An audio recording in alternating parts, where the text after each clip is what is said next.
Hi and welcome to my top 10 bow unit list. I'll start by explaining what classes that will be included on this list. Any character that starts as an archer or sniper will be on this list, but also any mounted character with a bow. That being nomads, bow knights, horsemen, and Sacred Stone's rangers. Characters that start as mercenaries but can promote into bow knights will not be included. The characters have to use mainly bows upon arrival. Things that I've judged the characters by are gameplay, personality, and story, so this isn't a list for the best archer, but more my favorite. Since I never include anything from games I haven't played myself, any characters from Fire Emblem Fates will not be in this list. I haven't played the game when this video was made, so no characters from Fates are on the list. This should be pretty obvious, but there will be spoilers in the list from the games included, but now we have been warned. Before we begin with the list, I want to mention some honorable mentions that almost made it onto the list, those being Fire Emblem Genealogy the Holy War's Lester, Fire Emblem Thracia 776's Tanya, Fire Emblem Blazing Swords Rebecca, and Fire Emblem Awakenings Noir. With all that out of the way, let's begin the list. So on the 10th place, I have the first female sniper in the entire series, Brigid. Brigid is a major real blood and can wield the holy bow Jufel. When she was very young, Brigid was abducted by pirates, and she therefore grew up very differently from other nobles. She's a tough but righteous woman, a person who is prepared to do anything to make things right. She's not afraid of fighting her own brother when she knows he's in the wrong. Even though she can appear a bit rough, she's a kind person who helps out those in need. Brigid suffers a bit from being the last character to join Generation 1. By the time she arrives, she most likely already have a good bow unit, so she's not really that needed. She, however, is the only one who can use Jufel in Generation 1, which she will pass down to her son, so she's definitely worth using, and it's not too difficult to train her. Rolf from Path of Radiance and Radiant Dawn might not start very good, but if you give him some time, he will turn out great. If you watched my Paladin list, you already know that I like the Green Mercenaries' three brothers a lot. Rolf is probably the one I like the least of them, but he still earned a spot on this list for me. Rolf is a very young boy, we probably shouldn't be fighting in a war in the first place, but having grown tired of waiting for the others to come back, not knowing if they're alive or not, Rolf decides to take up arms himself and join the others. He's a little cutie and a brave kid. Rolf fights for his family and loved ones. To protect them all is what's most important to him. Something that I like about Rolf is that it's very noticeable that he's a kid. He's scared, but he does his best to not show it so that the others don't worry. In Path of Radiance, Rolf is not that good when he arrives, and it hurts even more because Shinnon, who just left, was so much better. He's available for a big part of the game though, so training him isn't that hard, and given some time, Rolf will turn out great. In Radiant Dawn, he's better when he arrives. What hurts him this time is that Shinnon arrives at the same time, and once again is much better. If you choose to train Rolf though, he will turn out really good, and it's easy training him. Snipes are really good in Radiant Dawn, so I usually train both him and Shinnon, and Rolf has never let me down. Here's the guy who makes Brigid pretty unnecessary. Jamka is the second bow unit to join the Fire Emblem. He's much better than the first one, and he arrives with a killer bow, which makes him really great as a unit. You have no troubles in training Jamka. He's a good person. When his own family is running amok and attacking another nation, Jamka tries his best to solve things. He rescues the kidnapped Aideen, so she can manage to join up with Sigurd's army, and later joins as well on Aideen's request. Gameplay-wise, Jamka is amazing. He's really strong and has a lot of HP. Something else that makes Jamka really great is his skills Pursuit, Charge, and Continue. He isn't very good as a father for second generation though. He doesn't pass down Pursuit, so I don't pair him with anyone. That doesn't stop Jamka from being one of my best Gen 1 characters, though, and he has helped me out on several occasions with his killer bow. Continuing with Fire Emblem Genealogy the Holy War, Faval from the second generation takes the 7th place. Being a child character, Faval's usefulness really depends on who his father is, but since this is my list, I'm going to judge him by how he turns out for me, and I always have Vex as his father, which means Faval turns out awesome for me. Since my Faval has the Paragon skill, it doesn't matter that he arrives a little later than many characters. Even if Faval doesn't have the Paragon skill, it shouldn't be too hard to train him since he arrives with great weapons. Faval is different from most Generation 2 characters in that he takes after his mother and not his father, meaning that we inherited Jufel from Brigid. This makes Faval useful as soon as he arrives, being your best option of taking out Ishtar, who is right behind him when he is recruited. His only disadvantage for me is that he isn't a mounted unit, but Faval is still really useful without a horse. He's a good person who takes on mercenary work to feed and support several orphans that he looks after. He's a very caring person who will always defend his sister. He even beats up someone who spoke ill of Patty.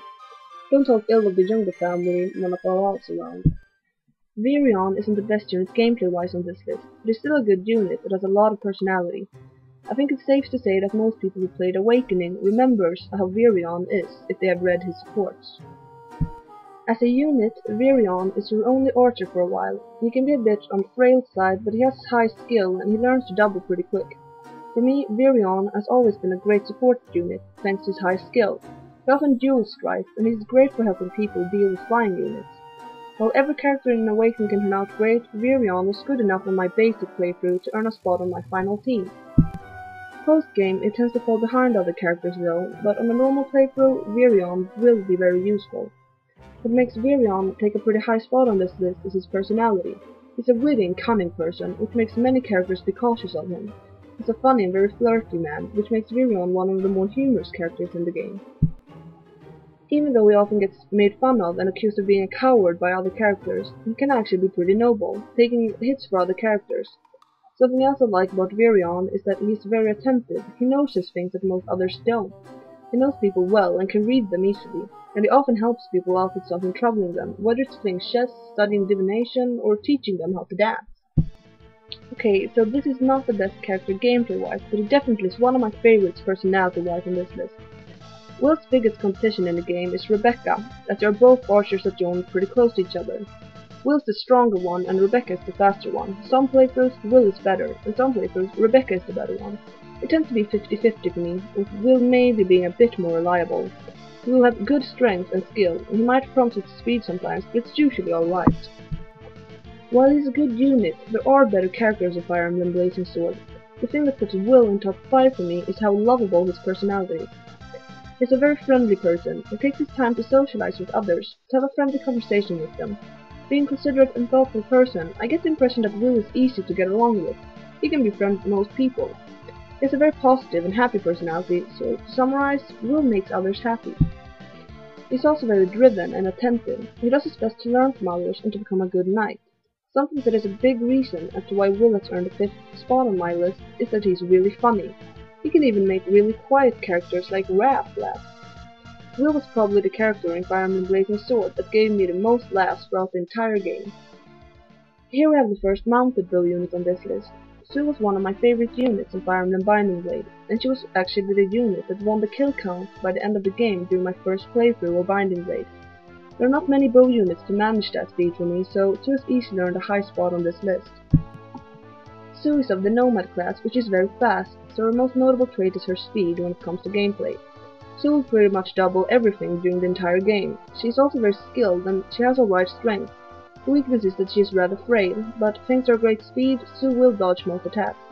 While Shin is sturdier than Sue, she has never failed me, so I have never had any use for Shin, and Sue is already up for the task of being my bow user. Sue has a very calm and peaceful personality. Like many Sacaeans, she is very quiet and cares a lot about nature. She's a caring person who does her best to cheer people up in her own way. There's something soothing about Sue. Sometimes she can be a bit boring, but I have always liked how peaceful and reserved she is. Moving on to the other bow unit that won the kill count in this game for me, Shinon actually won so many playthroughs of Radiant Dawn for me that I stopped using him so that other characters could get a chance. Shinon is a very proud, confident and stubborn character. He's actually very rude and always states his opinions. He's not afraid to say what he thinks. He's a man of great skill, but he has trouble following the inexperienced Ike and actually leaves the real mercenaries for this reason. Deep down, he's a good and caring guy though, and secretly trains the young Rolf, and makes bows for the kid to keep him safe. He also looks after his name friend Gatry, even though he often takes advantage of Gatry's friendliness as well. Shinon, like many others in Tellius, looks down on the Lagoos, and it's not something he hides. Interestingly though, in his support with Janeth, he seems to warm up a little and actually wants Janeth to tell him about his long life. What makes Shinon earn this high spot, however, is that he is such an amazing unit. In Path of Radiance, Shinon joins early in the game, but he leaves for many chapters and returns very late. By the time he comes back, Rolf should already be much better if you trained him, so in Path of Radiance, Shinon isn't that great. It's in Radiant Dawn where he truly shines. Shinnen joins as a pretty high-level sniper, so it shouldn't be hard at all for you to class change him into a marksman early on in part 3. Marksmen are great. They have up to 3 in range, which will prove very useful for you. Marksman also gets the skill Deadeye, which does triple the damage and puts enemies to sleep, and since Shinnen has really high skill, he'll activate this skill a lot. While Wolf will turn out great too, Shinnen is much easier to train. He's a unit that will always be amazing, and it doesn't take a lot of effort to get him there. Taking second place is Fire Emblem Sacred Stone's Ines. I usually don't use pre-promotes too much when playing Fire Emblem, but since Naimi never grew much on me, Ines was my only option for a bow unit, and I took a liking to him fast. Ines is probably the archer in the series who had the most importance to the story in this game, until Fates was released, that is. He actually appears to say something from time to time, and is one of maybe 5 characters to do so. In gameplay, he isn't really anything special, but he's still a good unit. He's a pre-promote, so other units will be better given the training, but he can still hold his own and be a reliable unit for you. He isn't really bad in any stat, but he doesn't excel in anything either. His HP is pretty good for a sniper though. Since Sacred Stones probably is the easiest Fire Emblem game, this doesn't matter too much at all though. Any unit will be good in this game. What I like about Ines is his personality. He's a very arrogant and stubborn person, he's confident in his skills, and he's the type of person who gets straight to the point. While he's a very capable leader and a smart person, his way of acting makes him appear rude and uncaring. I don't really know what it is, but something with the way Ines talks makes me like him a lot. He's very direct and blunt, but he doesn't seem to notice that. He's very competitive and secure with himself. I also like how Ines is a serious character that still makes me laugh a lot when playing Sacred Stones, so it doesn't matter that he isn't the best unit gameplay-wise on this list. The number 1 bow unit for me is Fire Emblem Blazing Sword's only nomad unit, Wrath. It was easy for me to decide a number 1 spot on this list, since my favorite character in Blazing Sword happened to be a bow user, so this was a given. Wrath first appears in Vin's tutorial story when he arrives to help them out after he had enough of the racist Marcus of Arathan, whom he was hired by earlier.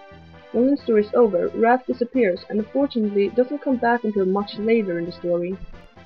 This affects how useful Wrath is as a unit. He's not available as long as Will or Rebecca, but it's not too hard to train Wrath, and given a little effort, he will be the best choice. Wrath is like a mixture of Will and Rebecca, but on a horse and with a sword after he promotes. He is fast and skilled, easily capping those stats, but he also caps strength often. His biggest weakness would be his low luck and somewhat average defense. He has high HP though, and his resistance usually tends to be pretty good. Like his future daughter Sue, who appeared earlier on this list, Wrath is very calm and quiet. He's actually even more silent than Sue, rarely speaking unless he really has to. Wrath also has that nomad feeling to him, but not as extreme as Sue, so to me he never feels exaggerated like Sue sometimes does.